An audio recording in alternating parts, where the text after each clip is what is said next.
भारत जल थल नभ तीनों जगह पर अपनी क्षमता को बढ़ा रहा है और इसी क्षमता को देखकर भारत के दुश्मन पानी पानी हुए जा रहे हैं। और इस बीच भारत के समुद्री पराक्रम पर एक और बड़ी खबर सामने आई है। भारतीय नौसेना को अमेरिका से P-81 विमान मिला है, जो भारतीय नौसेना के बेड़े में शामिल हो चुका है।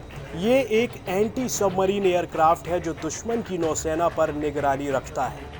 दरअसल भारत और अमेरिका के बीच 1.1 अरब डॉलर का रक्षा समझौता हुआ है, जिसके तहत अमेरिका भारतीय नौसेना को 4 P-8I विमान देगा। इसमें से एक विमान नौसेना को मिल गया है। पोसाइडन 8I सामुद्रिक निगरानी और पनडुब्बी रोधी युद्धक विमान है। इस विमान में अत्याधुनिक सेंसर लगे हैं। फिलहाल अब भारतीय नौसेना के पास 8 P-8I विमान हैं, जिन्हें हिंद महासागर में चीन के पोतों और पनडुब्बी पर निगरानी रखने के लिए तैनात किया गया है।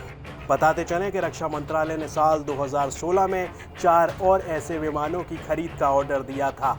पिछले साल सरकार ने 6 और P-8I विमानों की खेप की खरीद को मंजूरी दी।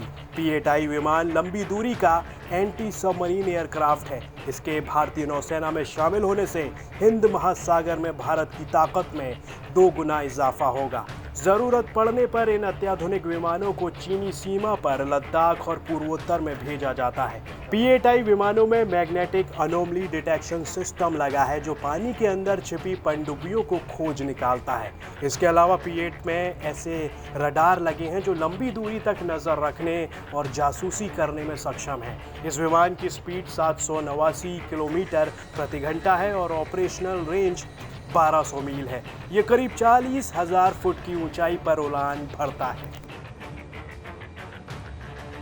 फिलहाल भारतीय नौसेना को मजबूती देने की दिशा में उठाया गया ये कदम देश की सुरक्षा में एक अहम कड़ी बनने जा रहा है। और ऐसे समय में जब हिंद महासागर और अरब सागर में चीनी युद्धपोतों और पनडुब्बियों ने अपनी घुसपैठ बढ़ा दी है, तब P-8I विमान चीन के सामने कड़ी चुनौती पेश कर सकता है। चीन और पाकिस्तान लगातार भारत की घेराबंदी करने की जुगत में लगे रहते हैं, जिनके खिलाफ भारत ने अपनी कार्रवाइयां तेज कर दी हैं और फिर अपने हथियारों को और अधिक आधुनिक बनाने की दिशा में कदम उठाते हुए भारत ने अमेरिका के साथ और भी कई रक्षा समझौते किए हैं। लेकिन अब P-8I विमान के आ जाने से मानो चीन और पाकिस्तान के सीने पर सांप लौटने वाला है।